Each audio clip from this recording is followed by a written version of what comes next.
Hello hi welcome back to our channel Dhanarenuka vlogs. ఈరోజు వీడియోలో నేను కలిమికాయల పప్పు చూపించబోతున్నానండి. మామూలుగా అందరూ పప్పులో చింతపండు, టమాటా, దోసకాయ, సొరకాయ ఇలా ఏదో ఒకటి వేసుకొని కాంబినేషన్తో చేసుకుంటారు. కానీ ఇలా కలిమికాయతో చేయడం చాలా రేర్ కదా.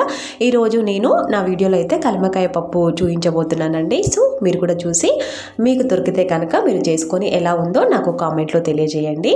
సో నేను చేసే ఈ పప్పు కోసము నేను ఒక 150 గ్రామ్స్ వరకు అయితే కందిపప్పు తీసుకున్నాను. కందిపప్పు కాకపోతే వేరే ఏ పప్పు అయినా తీసుకోవచ్చు, పెసరపప్పుతో కూడా చేసుకోవచ్చు. ఇంకా పెసరపప్పుతో అయితే చాలా బాగుంటుంది. నేనైతే ఇక్కడ కందిపప్పు తీసుకున్నాను. సో దీన్ని అయితే ఫస్ట్ కొద్దిగా వాష్ చేసుకొని ఒకసారి, ఆ తర్వాత అయితే నానబెట్టుకున్నానండి కొన్ని వాటర్ పోసుకొని. నెక్స్ట్ ఈ కలిమికాయల్ని కొద్దిగా ఫ్రెష్గా కడుక్కొని దాంట్లో తర్వాత వీటిలో గింజలు తీసేయాలన్నమాట. ఈ గింజలు ఉంటే పప్పు అంతా వగరుగా అయిపోతుంది. సో అందుకని గింజలు తీసేసుకొని వేసుకోవాలి. చూడండి నేను ఇలా చాకు తీసుకొని ఇలా కాయని మధ్యలో కట్ చేసుకొని దాని లోపల ఉన్న గింజను అయితే తీసేసుకుంటున్నాను. ఇదిగో చూడండి ఎలా ఉందో, ఇలా 2 పీసెస్గా అయిపోయింది కదా. అలాగే నాకు కావాల్సినన్ని కాయలు అయితే తీసుకొని ఇలా చేసేసుకున్నాను. అన్నీ కూడా నేను ఒక 15 వరకు తీసుకున్నానండి. సో ఇంకొన్ని కాయలు అయితే ఉన్నాయి కదా, సో వీటిని అయితే ఫ్రిడ్జ్లో పెట్టి దాన్ని దాచేస్తానమాట. ఇంకెప్పుడన్నా కావాల్సినప్పుడు తీసుకొని చేసేసుకుంటాను. చింతపండుకు బదులుగా ఇది వేసుకుంటే చాలా బాగుంటుంది. సో మరీ ఎక్కువగా వేసుకుంటే పుల్లగా అయిపోతుందండి. నేను ఒక 150 గ్రామ్స్ పప్పుకైతే ఇలా ఒక 12 to 15 కాయలు అయితే తీసుకున్నాను. కొద్దిగా పులుపు ఎక్కువగా తీసుకునే వాళ్ళైతే ఇంకో 4 కాయలు ఎక్కువగా వేసుకోవచ్చు. ఇంకా తక్కువగా తినే వాళ్ళైతే 4 కాయలు తక్కువగా తీసుకున్నా పర్వాలేదు. సో ఇంకా దీంట్లోకి అయితే ఇలా పచ్చిమిరపకాయలు కావాల్సినన్ని తీసుకొని ఇలా సన్నగా కట్ చేసుకొని దాంట్లో వేసుకున్నాను. ఇంకా ఒక చిన్న అల్లం ముక్క కూడా తీసుకొని వేసుకున్నానండి. ఆ ఫ్లేవర్ చాలా బాగుంటుందన్నమాట పప్పుకు తలిగి ఉడికినప్పుడు. అందుకని ఒక చిన్న అల్లం ముక్క అయితే వేసుకోవాలి, చాలా బాగుంటుందన్నమాట. ఇంకొన్ని పప్పుకు ఉడకడానికి సరిపోను వాటర్ అయితే పోసుకొని దాన్ని అయితే నేను ఆ కుక్కర్ని స్టవ్ మీద పెట్టేసుకున్నాను. ఒక 4-5 విజిల్స్ వచ్చే వరకు ఉంచితే అది ఉడికిపోతుంది. చూడండి నేను ఒక 4 విజిల్స్కి స్టవ్ అయితే ఆఫ్ చేసుకొని చూశాను. మంచిగా ఉడికిపోయిందండి పప్పు. పచ్చిమిరపకాయలు ఇలా కలిమికాయలు మొత్తం కూడా ఉడికిపోయాయి. చూడండి కలిమికాయలు ఎలా కలర్ చేంజ్ అయిపోయాయో. సో ఇప్పుడే తీసాను కదా, దాని నుంచి వేడికి ఆవిరి వెళ్తుందనమాట. ఈ కలిమికాయలు కూడా మెత్తగా ఉడికిపోయాయండి. ఈ పులుపు మొత్తం కూడా పప్పుకు పట్టేసి పప్పు పుల్లగా చాలా బాగుంటుందన్నమాట. చూడండి ఆ కలిమికాయలు అలా ఒత్తితే దాని గుజ్జు అంతా కూడా పప్పుకు వెళ్తుంది, పప్పులో కలిసిపోయి పప్పు పుల్లగా టేస్ట్ బాగుంటుందన్నమాట.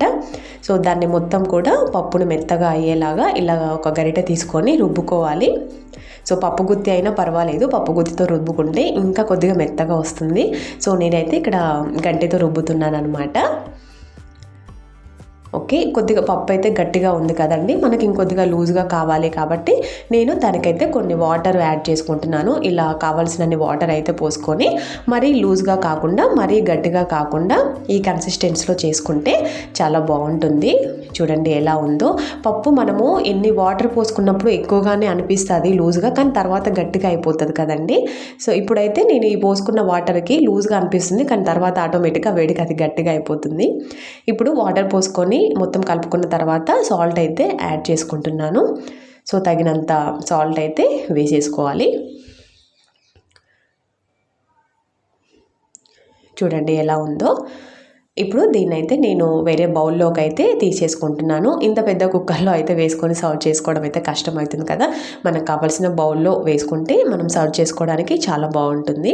ఇంకా నెక్స్ట్ దీన్ని అయితే పోపు పెట్టేసుకోవడం అనమాట. నేను పోపు పెట్టుకోవడం కోసము ఒక కడాయి అయితే పెట్టుకొని దానికి కావాల్సినంత ఆయిల్ అయితే వేసుకుంటున్నాను.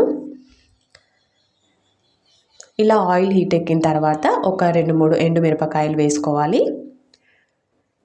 నెక్స్ట్ ఒక 5-6 వెల్లుల్లిపాయలు నలగొట్టుకొని వేసుకుంటే బాగుంటుంది. ఫ్రెష్ కరివేపాకు అండి, అప్పుడే కోసుకొని వచ్చాను చెట్టు నుంచి, చాలా బాగుంది కదా.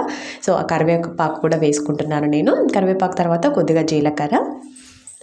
నెక్స్ట్ పసుపు అండి. పసుపు ఎప్పుడైనా కూడా లాస్ట్లో వేసుకోవాలి, ముందే వేసుకుంటే పసుపు మాడిపోయి టేస్ట్ అంతా కూడా పోతుంది. నెక్స్ట్ ఈ పోపుని ఇంకా మనము ఆ పప్పులో వేసేసుకోవడమే అనమాట. చాలా బాగుంది కదా, చాలా కలర్ఫుల్గా అనిపిస్తుంది. సో పప్పు అయితే రెడీ అయిపోయిందండి, ఇంకా తినేసేయడమే అనమాట. ఇప్పుడు చూడండి ఇందాక మనం పప్పులో నీళ్ళు పోసుకున్నప్పుడు ఎలా ఉంది, చాలా లూజ్గా వాటర్ అనిపించింది కదా. ఇప్పుడైతే కొద్దిగా గట్టిగా అయిపోయింది అనమాట. పప్పు ఎప్పుడైనా ఇంతేనండి, ఫస్ట్ మనం వాటర్ పోసుకోగానే లూజ్గా అనిపిస్తుంది, కానీ ఇంకా అది ఈవినింగ్ ఉండేసరికి ఇంకా గట్టిగా అయిపోతుంది అనమాట. అందుకని మనం వాటర్ కొద్దిగా ఎక్కువగానే పోసుకోవాలన్నమాట. ఇలా మరీ గట్టిగా కాకుండా లూజ్గా కాకుండా చాలా బాగుంటుంది తినడానికి. సో ఇదండి ఈరోజు నా వీడియో. సో మీకు కూడా కలమకాయలు దొరికినట్లయితే ఇలా పప్పు చేసుకోండి, చాలా బాగుంటుంది. ఎలా ఉందో నాకు కామెంట్లో తెలియజేయండి. వీడియో మీకు నచ్చినట్లయితే ఒక లైక్ చేసి సబ్స్క్రైబ్ చేసుకోవడం మాత్రం మర్చిపోకండి. Please do like, share and subscribe my channel. Thank you. Bye bye.